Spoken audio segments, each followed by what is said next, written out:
বাবা, কয়েকদিন ধরে না আমার দূরের জিনিস দেখতে একটু কষ্ট হচ্ছে। বাবা, আমার না মাথা ব্যথা করছে। চলো তোমাকে আজকে ডাক্তারের কাছে নিয়ে যাবো। টেস্ট করে কি বুঝলেন? আমি যদি দেখতে পেলাম যে ওর মায়োপিয়া আছে আর কি। আচ্ছা, আপনার সন্তানও কি মাঝে মাঝেই এ ধরনের কথা বলে? অথবা লক্ষ্য করেছেন কি টিভি দেখার সময় টিভির খুব কাছাকাছি গিয়ে বসে? আর এই ব্যাপারগুলো আপনি কতটা গুরুত্বের সাথে দেখেন? করোনার পরপর ঋতু আমাকে প্রায়ই এ ধরনের কথা বলতো, কারণ দিনের একটা বড় সময় স্ক্রিনের সামনে বসে ওকে ক্লাস করতে হতো এবং কাছ থেকে স্ক্রিন দেখতে দেখতে দূরের জিনিস আস্তে আস্তে ঝাপসা দেখা শুরু করে। পরে রিসার্চ করে দেখলাম এই ব্যাপারটাকে মায়োপিয়া বলে। মনে হলো পুরো ব্যাপারটা আপনাদের সাথে শেয়ার করি, আপনাদের কাজে আসতে পারে। তাই আজকে ভিডিওতে আমরা চেষ্টা করব মায়োপিয়া কি জিনিস এবং এটি থেকে পরিত্রাণের উপায় কি। মায়োপিয়া শিশু কিশোরদের চশমা ব্যবহারের প্রবণতা দ্বিগুণ হয়েছে, affecting 35% of the human population. শিশুদের চোখের দৃষ্টি ক্ষীণ হওয়া সহ দেখা দিচ্ছে নানা সমস্যা। We are in the midst of a myopia epidemic. Myopia শব্দের অর্থ কি জানেন? এর অর্থ হচ্ছে নিকট দৃষ্টি। যে অবস্থাতে আপনি কাছের জিনিসগুলো ভালো দেখতে পারবেন কিন্তু দূরের জিনিসগুলো দেখতে কষ্ট হবে বা ঝাপসা লাগবে। একটা বিষয় আমাকে খুবই চিন্তায় ফেলে, তা হচ্ছে এখনকার বাচ্চাদের চশমা নেবার প্রবণতা। বিশেষ করে নতুন প্রজন্মের শিশুদের চশমা ব্যবহারের হার অনেক বেশি। একটা রিসার্চ বলে এই অবস্থা যদি চলতে থাকে তাহলে 2050 সালের মধ্যে পুরো পৃথিবীর অর্ধেক জনসংখ্যায় মায়োপিয়া আক্রান্ত হবে। বাবা মায়ের মধ্যে যদি যে কোনো একজনের মায়োপিয়া থাকে তাহলে কিন্তু সন্তানের মায়োপিয়ার হওয়ার সম্ভাবনা দ্বিগুণ। আর যদি বাবা মায়ের দুজনেরই মায়োপিয়া থাকে তাহলে সন্তানের মায়োপিয়ার হওয়ার সম্ভাবনা 5 গুণ। কিন্তু একটা ব্যাপার লক্ষ্য করা যাচ্ছে, নতুন প্রজন্মরা তাদের বাবা মার প্রজন্ম থেকে অধিক হারে মায়োপিয়া আক্রান্ত হচ্ছে। এর কারণ কি জানেন? এর মূল কারণ আপনিও জানেন, সারাক্ষণ মোবাইল, ল্যাপটপ, টিভি খুব কাছ থেকে গিয়ে দেখা। এই সমস্যাটা কিন্তু ছোট কোনো সমস্যা না, বেশ বড় সমস্যা। তাহলে সমাধান কি? একটা সোজা সমাধান বলে দিতে পারি, যেটা আপনি হয়তো জানেন, সেটি হচ্ছে বাচ্চাদের স্ক্রিন টাইম কমিয়ে আনা। আপনি হয়তো স্ক্রিন টাইম একেবারে না করতে পারবেন না, কিন্তু একটা রুটিনের মধ্যে নিয়ে আসা। বয়স অনুযায়ী কিন্তু স্ক্রিন টাইমের একটা সীমা আছে, অ্যাটলিস্ট সেই সীমার মধ্যে নিয়ে আসা। এছাড়া আমি খোঁজার চেষ্টা করলাম ডেডিকেটেডলি মায়োপিয়া নিয়ে কারা কাজ করে বা মায়োপিয়া নিয়ে কারা চিকিৎসা দেয়।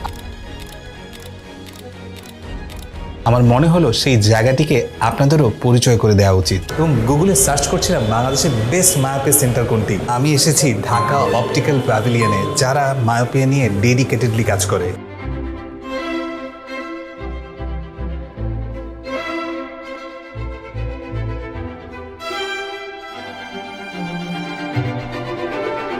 ও বেশ কিছুদিন ধরে টিভির খুব কাছাকাছি থেকে দেখা শুরু করেছে এবং মাথা ব্যথা করছিল, এবং আপনি টেস্ট করে কি বুঝলেন? আচ্ছা, আমি যদি দেখতে পেলাম যে ওর মায়োপিয়া আছে আর কি। আচ্ছা। ওর ভিশন 624 পার্শিয়াল আছে, যেটি নর্মাল ভিশনের থেকে আপনার 70%-এর মতো কম আছে। আচ্ছা। এবং ওর ডান চোখের পাওয়ার -1.50 এবং লেফট আইতে ওর 1.75 আছে।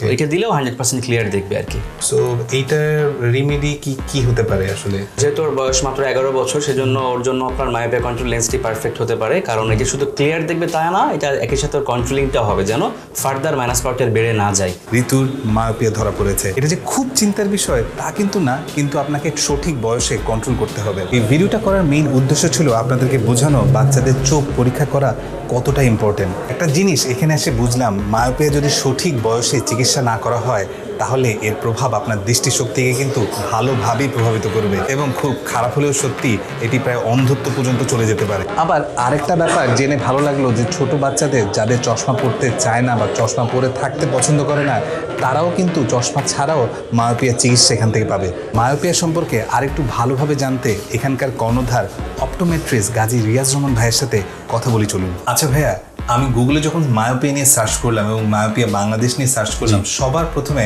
আপনার অর্গানাইজেশনের নাম দেখলাম। এটার কারণ কি আপনি আমাকে একটু বলবেন? আমি অপটোমেট্রিস্ট গাজী রিয়াজ রহমান। আমি চিটাগাং মেডিকেল ইউনিভার্সিটির আন্ডারে আপনার গ্র্যাজুয়েশন কমপ্লিট করেছি, এরপরে পোস্ট গ্র্যাজুয়েশন করেছি এবং বাংলাদেশের একমাত্র পিএইচডি হোল্ডার আমি এই মুহূর্তে। সো আমি বেসিক্যালি কাজ করছি আপনার ভিশন কেয়ার নিয়ে, মায়োপিয়া কন্ট্রোলিং নিয়ে, রিহ্যাবিলিটেশন নিয়ে, এগুলো নিয়ে কাজ করছি আর কি। আচ্ছা, আপনি যে প্রশ্নটি করেছিলেন যে আপনি কেন আমাদেরকে পেলেন গুগলে খুঁজে, সো এটার কারণ হচ্ছে আসলে বাংলাদেশে একমাত্র এবং প্রথম আমি শুরু করেছিলাম এটি মায়োপিয়া সেন্টারের যাত্রা। সো যার কারণে আপনি গুগলে সার্চ দিয়ে আমাদেরকে পেয়েছেন। এবং আরও একটি ইন্টারেস্টিং ব্যাপার আপনার সাথে আমি শেয়ার করতে পারি, আমরা কিন্তু এখানে আসলে ফ্রি চেক আপ করে থাকি। সত্যি কি ফ্রি চেক আপ করেন? তাহলে আপনার অর্গানাইজেশন চলে কিভাবে? আচ্ছা, আমরা কিন্তু আসলেই ফ্রি চেক আপ করে থাকি। তো এটার আসলে কারণ কি, আমি আসলে দেখেছি সিঙ্গাপুর, মালয়েশিয়া বা দুবাইতে ওখানে হচ্ছে অপটোমেট্রিস্টরা ফ্রি চেক আপ করে, ফ্রি কাউন্সিলিং করে যে আসলে কার কি প্রবলেম আছে সেই অনুযায়ী কাউন্সিলিংও করে এবং পরবর্তীতে তার প্রয়োজন অনুযায়ী হচ্ছে তাকে সেটা প্রোভাইড করা হয়। আরেকটা ব্যাপার আমার আসলে জিজ্ঞেস করার ছিল, চশমা ছাড়া এই মায়োপিয়া কি দূর করা যায়? আচ্ছা, মায়োপিয়া আসলে 3-4টি উপায়ে কন্ট্রোল করা সম্ভব। এর মধ্যে প্রথমত হচ্ছে আপনার মায়োপিয়া কন্ট্রোল লেন্স, এরপর অর্থোকেরাটোলজি, এরপর আপনার ড্রপের মাধ্যমে করা সম্ভব এবং চতুর্থ হচ্ছে আপনার ভিশন থেরাপির মাধ্যমে করা সম্ভব। আচ্ছা ভাই, কোন বয়স পর্যন্ত মায়োপিয়ার চিকিৎসা করা যায় এবং বড়দের কি মায়োপিয়া হতে পারে কিনা? আচ্ছা, মায়োপিয়া আসলে যে কোনো বয়সেই হতে পারে। মায়োপিয়া কন্ট্রোলিং এর ক্ষেত্রে সাধারণত আমরা হচ্ছে 1 থেকে 16 বছরটাকে মেইন একটা এজ গ্রুপ ধরি আর কি আমরা। যদি এর আগে আসে তাহলে কন্ট্রোলিংও পসিবল এবং সেটা আপনার স্টেবল করাও পসিবল। চেকআপের পাশাপাশি এখানে ভ্যারাইটিস রকমের অপটিক্সের অপশন আছে। আপনি চাইলে আপনার পছন্দ মতো চশমা পাশাপাশি লেন্সও নিতে পারবেন। চশমার জন্য কিন্তু লেন্সও খুব ইম্পর্টেন্ট একটা জিনিস। মায়োপিয়ার লেন্সও কিন্তু স্পেশাল। আমি যদি এভাবে করে দেখি, অনেকগুলো রাউন্ড রাউন্ড সার্কেল আছে। সো ভালো মানের লেন্স যেখানে পাওয়া যায় সেখান থেকে নেওয়াটাই বেটার। চারিদিকে এত ভেজালের ভিড়ে অরিজিনাল ফ্রেম খুঁজে পাওয়াও কিন্তু একটা কষ্টসাধ্য ব্যাপার। এবং আমি শুনলাম এখানকার ফ্রেমগুলোতে ওয়ারেন্টি পর্যন্ত আছে। তার মানে আপনার ফ্রেমের যদি কোনো কিছু হয়, রং উঠে যায়, তাহলে আরেকটা ফ্রেম আপনাকে ওরা ফ্রি দিবে। যেহেতু এখানে একদম ফ্রি চেক আপ করানো হয়, তাই আমার অনুরোধ থাকবে একবার হলেও আপনার সন্তানের ফ্রি চেক আপটি করিয়ে যাবেন। আমি কমেন্টসে একটা লিঙ্ক দিয়ে দিব, সেখান থেকে এই ডাক্তারের আপনি অ্যাপয়েন্টমেন্ট নিতে পারবেন।